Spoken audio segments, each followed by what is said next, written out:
Hey everybody, Buckner Gaming here, back bringing you a Battlefield 5 video. In this video I want to cover possible settings and scenarios for the upcoming Battlefield game.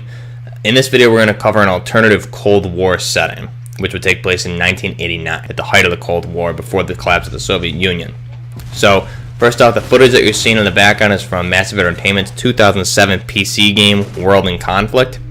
This Battlefield game, being a possible Cold War scenario, would be the first time that a Battlefield game would take place on U.S. soil. The quote "never be the same" maybe hinted at this, as well as leaks that we saw back in early 2018, which talked about alternative Cold War settings. This is something that the Battlefield franchise has never explored. So, in this setting taken from World in Conflict here that you're seeing on the screen, I've always loved this scenario, and would have loved to see it moved into a Battlefield game. So this could be the chance here, and let me lay this out. So, alternative 1989, in which an impending economic collapse and failure to achieve diplomatic aid from the West leads the Soviet Union to invade Western Europe and the United States, triggering World War III. The Soviet Union launches a surprise attack on the U.S. by moving troops and military vehicles inside unmarked container ships into the ports of Seattle, Washington, and also sending Russian Spetsnaz to capture several small islands in the New York Bay Area as they establish a foothold on both cities and prepare to move further into the country. Scenarios here, which you'll see taking place in the background in these videos, would include U.S. Army Rangers launching a counter-offensive against Russian Spetsnaz forces, who, in a surprise attack, have taken several islands in the New York Bay Area and New York City. So your objectives in this type of situation in a multiplayer setting would be to stop the Russian forces from deploying chemical weapons in New York City, prevent New York City from being taken under Russian control, and to prevent the destruction of the Statue of Liberty. So just imagine, if you will, fighting in and around the Statue of Liberty, in the streets of New York, and then also in Washington, fighting in front of the White House, the Washington Monument, etc. So there's a lot of really cool Battlefield moments that I believe could take place in this type of setting.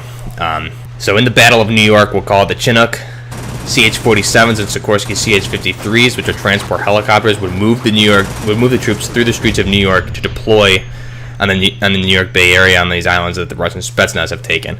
Possible vehicles in this setting, being in the 1980s into early 1990s, would be the F-16, F-18s, Longbow Apaches, Black Hawk transport helicopters, and then for our main battle tank on the U.S. side would be the Abrams A-1 at the time. For Russia, we'd be looking at the T-80, which is the predecessor to the T-90, MiG fighter jets, Mi-28 Havoc attack helicopters, and Mi-24 Hinds, which were transport and attack helicopters, heavily armored.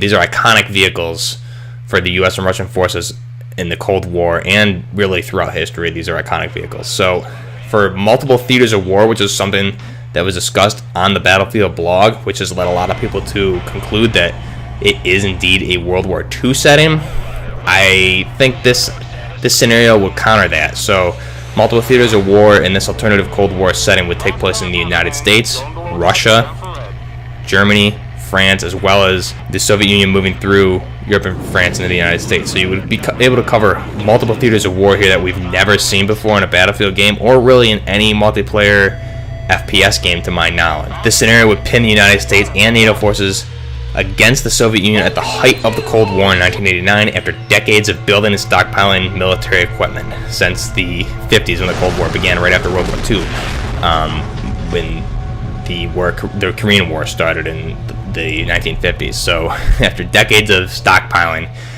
this is a scenario that was really narrowly avoided when the Soviet Union collapsed in 1989. And in this alternative Cold War setting, we could see this play out in Battlefield, which would just be, I think, amazing. This is something I've wanted to see for a long time, and this is very possible. It's never been done, so never be the same. We've heard EA on the investor calls tease. You know, this is something we've never seen before. A lot of new improvements to the game.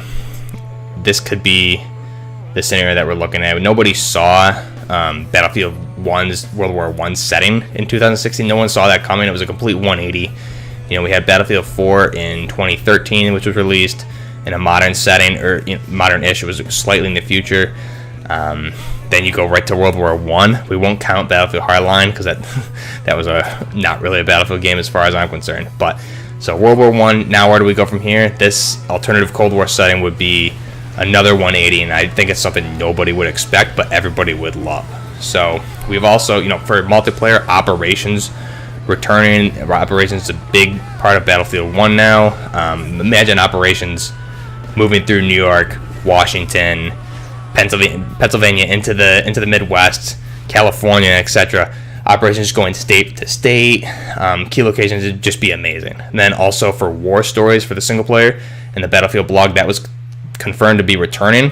So imagine fighting as U.S. Army Rangers, Delta Forces, Navy SEALs, fighting off the Russian attack in New York City and Washington, fighting as Russian Spetsnaz forces, fighting as German and French troops in Europe as Russia, is barreling through the Berlin Wall into Germany.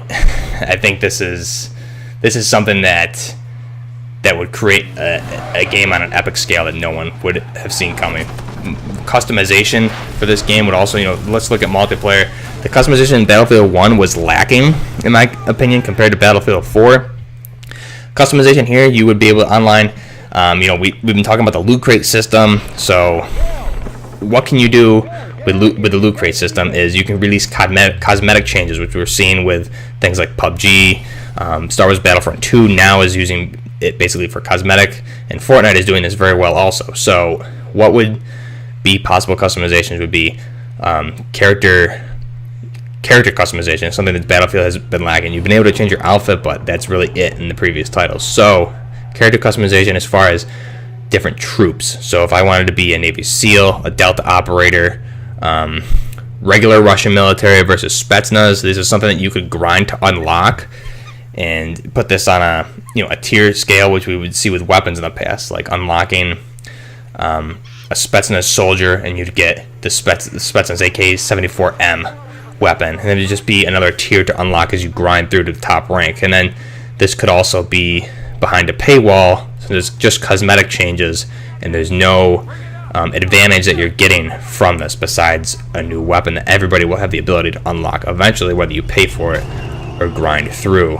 Multiplayer gadgets being in the 1980s and early 90s here in the Cold War, you're not going to have those crazy gadgets that we saw in Battlefield 4. People were always complaining about the Mavs and everything, too many futuristic type gadgets. So here your technology at that point wasn't nearly there, so you're really limiting the gadgets to a more boots on the ground type scenario, and you have basic vehicles like I mentioned, Apaches and stuff. So this would really create the perfect Battlefield game in my opinion. So I would really like to see this. I've been preaching for a modern Battlefield this year. I really want to see. I got sick of Battlefield 1 and went back to Battlefield 4.